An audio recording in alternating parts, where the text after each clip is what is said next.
Bismillahirrahmanirrahim. Assalamualaikum warahmatullahi wabarakatuh. Alhamdulillahirabbil alamin, wassalatu wassalamu ala asrofil anbiya'i wal mursalin wa ala alihi washabihi ajmain, amma ba'du.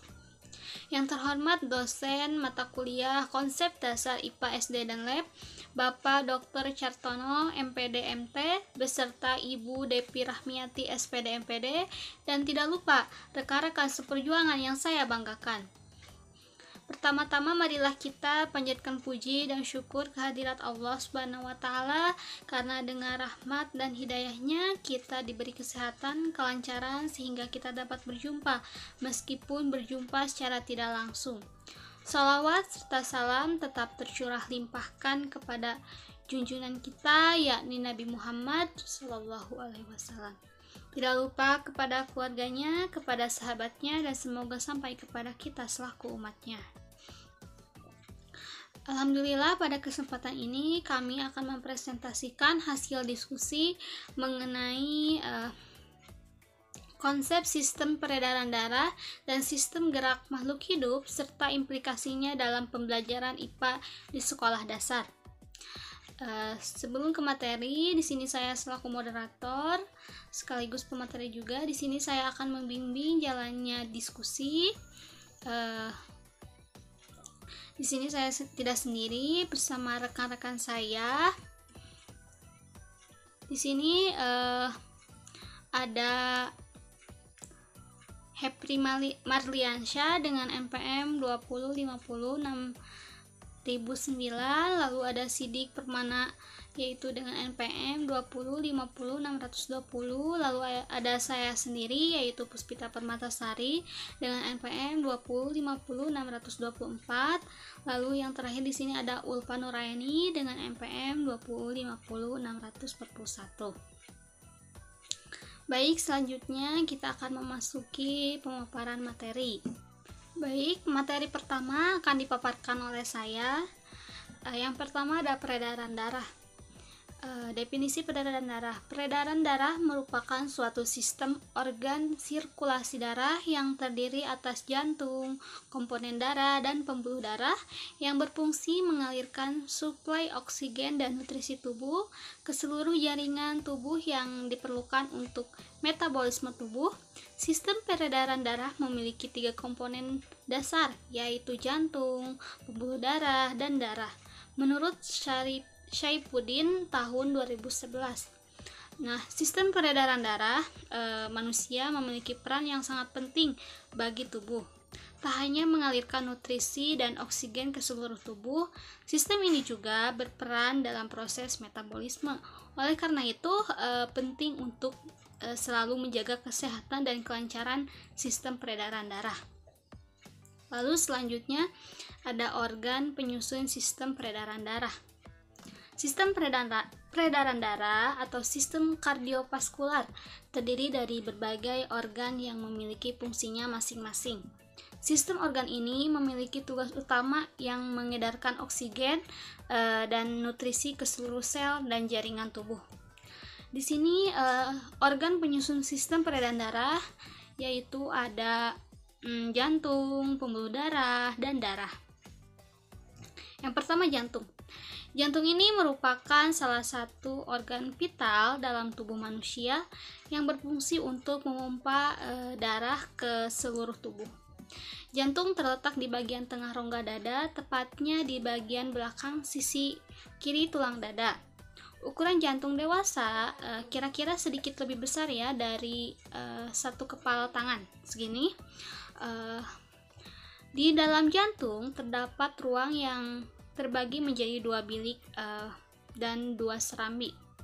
Serambi dan bilik kiri jantung berisi darah bersih yang kaya akan oksigen, sedangkan bilik dan serambi kanan berisi darah kotor.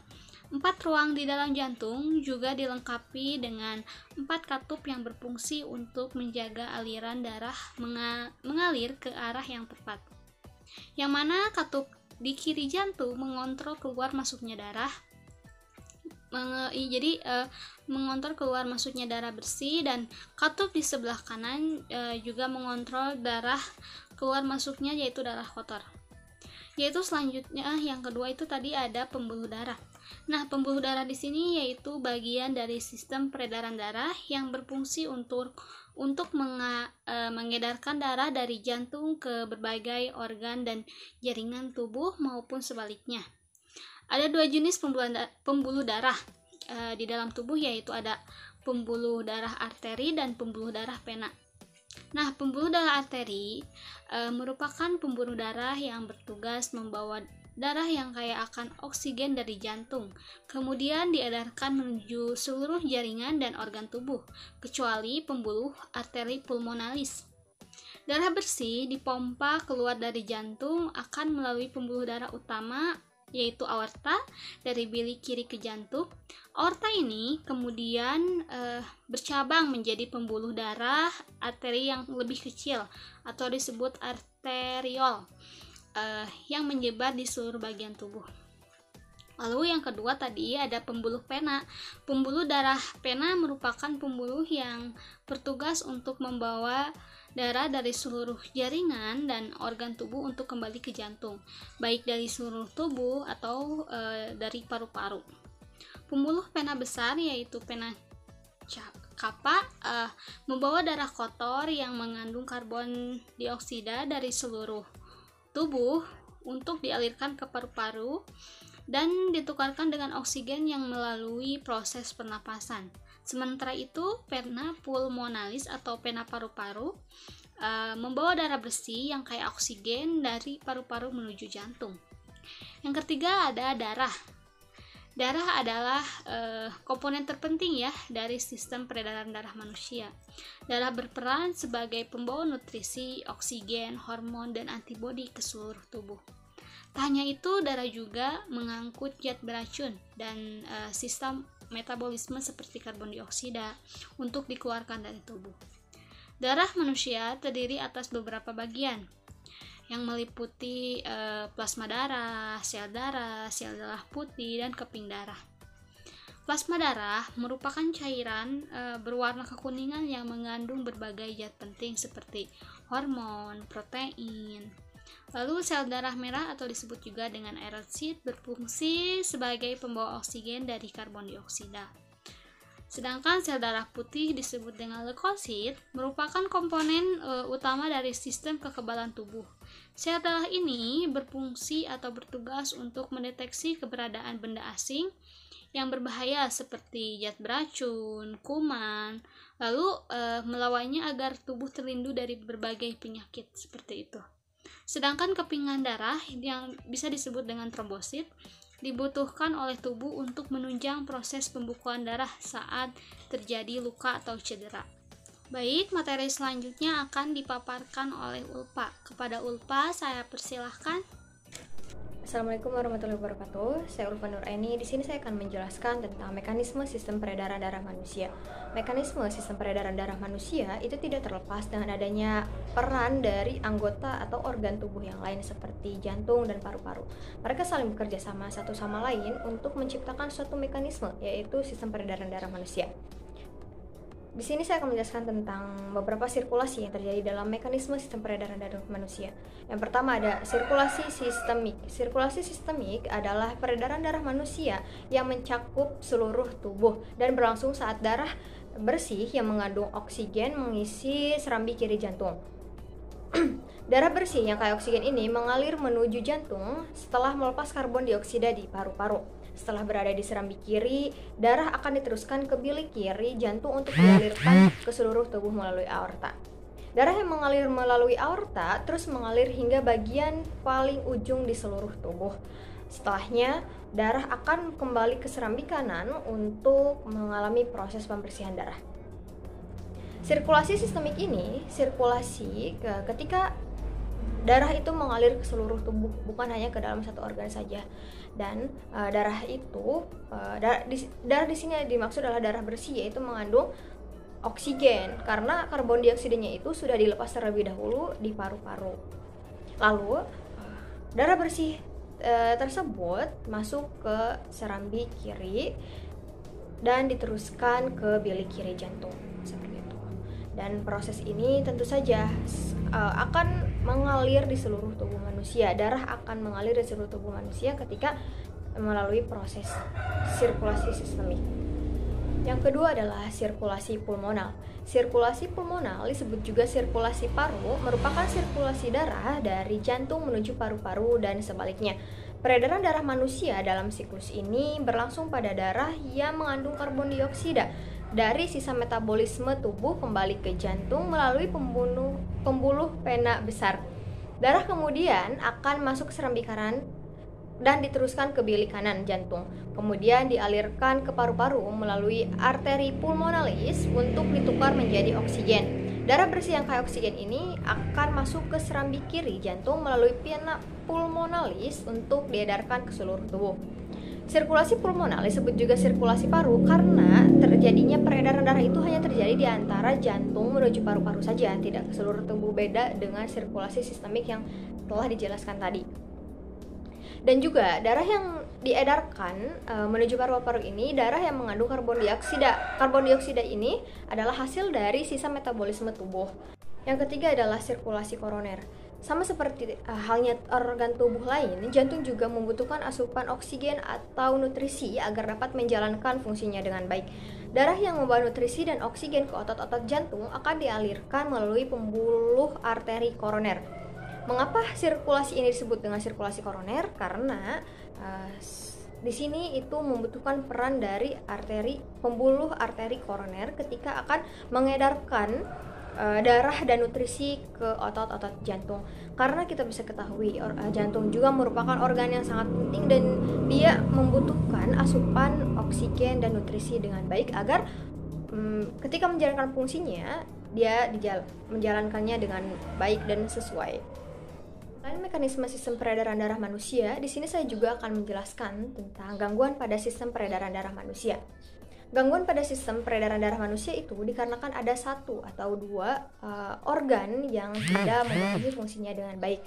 Maka dari itu akan menyebabkan gangguan atau ketidakstabilan yang terjadi di dalam tubuh manusia. Yang pertama adanya hipertensi. Hipertensi atau disebut juga dengan tekanan darah tinggi yang terjadi ketika pembuluh darah lebih kecil dan menyempit. Itu menyebabkan darah memberikan tekanan berlebihan pada dinding pembuluh darah dan memaksa jantung bekerja lebih keras untuk mempertahankan tekanan. Meski jantung dan pembuluh darah dapat mentolerir peningkatan tekanan darah selama berbulan-bulan atau bertahun-tahun, tapi jantung tetap dapat membesar. Bahkan bisa sampai melemah pada titik kegagalan. Cedera pembuluh darah di ginjal, otak, dan mata juga dapat terjadi. Hipertensi atau bisa kita ketahui di kehidupan sehari-hari adalah tekanan darah tinggi itu terjadi ketika pembuluh darah itu lebih kecil tetapi jantung itu bekerja lebih keras.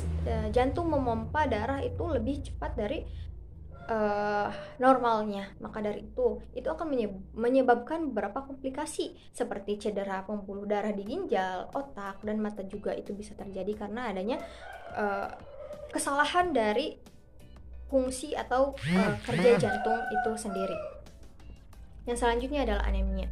Anemia adalah darah rendah karena kadar hemoglobin dalam darah atau berkurangnya jumlah eritrosit dalam darah. Gejala anemia yang paling nyata adalah pucatnya kulit, selaput lendir, dan lapisan kuku. Gejala kekurangan oksigen jaringan meliputi suara-suara yang berdenyut di telinga, pusing, pingsan, dan sesak nafas. Anemia itu seringkali ditemui di kehidupan sehari-hari kita. Kita seringkali melihat orang-orang yang mereka gampang pingsan atau sesak nafas itu mungkin karena adanya gejala dari penyakit anemia. Anemia itu terjadi karena adanya kekurangan hemoglobin atau eritrosit di dalam darah. Maka dari itu kita harus sering sekali mengonsumsi makanan yang mengandung zat besi agar darah kita itu bertambah dan tidak kekurangan sehingga kita akan terjauh dari penyakit anemia ini. Yang selanjutnya adalah varises. Varises adalah pelebaran pembuluh darah di betis. Varises terjadi di sejumlah daerah seperti kaki, kerongkongan. Varises di kaki sejauh ini merupakan lokasi yang paling umum. Itu hasil dari kerusakan katup di vena. Katup-katup itu biasanya mencegah darah dari membaliknya aliran setelah pergerakan otot-otot kaki telah memaksa darah naik dari vena superficialis ke vena dalam. Katup vena yang berfungsi mengangkut darah ke jantung tidak menutup dengan benar. Gejala berat biasanya otot-otot kaki kram saat berdiri, kaki akan membengkak pada akhirnya, dan kulit meradang dan melembab. Varises itu bisa kita ketahui atau bisa kita temui di orang-orang yang telah berusia lanjut seperti itu. Dan tempat paling banyak sekali terjadi varises itu di kaki, karena kaki ketika kita berkegiatan kita seringkali lupa akan bagaimana caranya merawat kaki. Kita seringkali abai ketika kita berkegiatan, atau sepertinya kita lari, tetapi kita seringkali mengabaikan bagaimana seharusnya kita memperlakukan kaki kita setelah kita melakukan kegiatan tersebut. Sehingga ketika kita abai akan terjadi yang namanya itu varises, karena varises itu hasil dari kerusakan katup di pena. Katup-katup itu biasanya mencegah darah dari membalikkan alirannya setelah pergerakan otot-otot kaki, seperti itu. Lalu ketika sudah mengalami varises, gejala yang paling berat adalah biasanya otot-otot kaki itu kram saat berdiri, atau kaki akan membengkak dan kulit akan meradang serta lembab. Yang selanjutnya adalah penyakit jantung. Penyakit jantung adalah istilah yang mencakup setiap gangguan pada jantung yang meliputi aritmia arteri koroner. Contohnya, termasuk penyakit jantung koroner, penyakit jantung bawaan, penyakit jantung paru, serta penyakit jantung rematik, hipertensi, radang otot jantung atau disebut dengan miokarditis, atau membran dalam atau luarnya, endokardis dan perikarditis, dan penyakit katup jantung. Kelainan alat pacu jantung, jantung atau saraf yang melakukan impuls menyebabkan aritmia.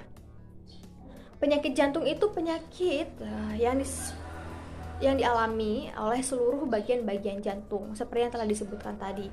Ketika orang mengalami beberapa komplikasi atau beberapa penyakit di daerah jantung atau di dalam salah satu organ yang mencakup bagian jantung, itu akan sangat berat sekali resikonya, karena kita ketahui jantung itu merupakan organ paling penting di dalam tubuh kita. Kita hidup atau melakukan kehidupan itu kurang lebih bergantung pada fungsi dan peran dari jantung itu sendiri. Lalu yang terakhir ada leukemia. Leukemia atau disebut juga dengan kanker darah adalah peningkatan jumlah eritrosit secara tidak terkendali. Leukemia didefinisikan sebagai penyakit akut atau kronis dan sebagai miologen dari sumsum tulang atau limfositik. Ketika anemia itu kekurangan jumlah eritrosit, kebalikannya dari leukemia. Leukemia itu merupakan peningkatan jumlah eritrosit secara tidak normal atau secara tidak terkendali. Ketika eritrosit tubuh kita mendominasi atau lebih banyak dari yang lainnya, itu tentu saja akan menyebabkan leukemia atau kanker darah. Kanker darah itu bisa disebut sebagai penyakit yang sangat akut atau kronis, karena berat sekali sebab atau akibatnya kepada tubuh kita. Itu merupakan penjelasan mengenai mekanisme sistem peredaran darah manusia dan gangguan pada sistem peredaran darah manusia. Kita seharusnya bisa menjaga tubuh kita sendiri agar kita bisa terhindar dari semua penyakit atau gangguan yang akan menyebabkan suatu penyakit di dalam tubuh kita. Salah satunya adalah 5 penyakit yang telah disebutkan tadi, yang tentu saja penyakit-penyakit tersebut itu akan memberikan efek terhadap tubuh kita. Maka dari itu kita harusnya sadar bagaimana merawat tubuh kita sendiri. Terima kasih. Baik, terima kasih kepada Ulfa yang telah memaparkan materinya. Materi selanjutnya akan dipaparkan oleh Hepri. Kepada Hepri, saya persilahkan. Baik, di sini saya akan menjelaskan materi yang selanjutnya, yaitu sistem rangka makhluk hidup. Yang pertama, A. Sistem rangka. Sistem rangka adalah suatu sistem yang memberikan dukungan fisik pada makhluk hidup untuk dapat bergerak. Sistem rangka umumnya dibagi menjadi 3 tipe, yaitu eksternal, internal, dan basis cairan, atau rangka hidrostatik. Walaupun sistem rangka hidrostatik dapat pula dikelompokkan secara terpisah dari 2 jenis lainnya karena tidak memiliki struktur penunjang. B. Sistem rangka manusia.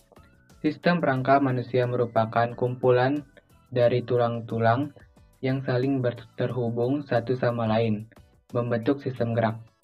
Pada sistem gerak, tulang rangka tidak dapat bergerak sendiri atau bisa digolongkan ke sistem gerak pasif, yang mana tulang baru bisa bergerak apabila bekerja sama dengan otot. C. Sistem rangka manusia, yaitu menopang dan memberikan bentuk tubuh, menunjang pergerakan tubuh, memproduksi sel darah merah, dan menyimpan mineral. Terima kasih kepada Hepri yang telah memaparkan materinya. Materi selanjutnya akan dipaparkan oleh Sidik. Kepada Sidik, saya persilahkan. Oke, semuanya. Assalamualaikum warahmatullahi wabarakatuh. Selamat pagi dan salam sejahtera bagi kita semua.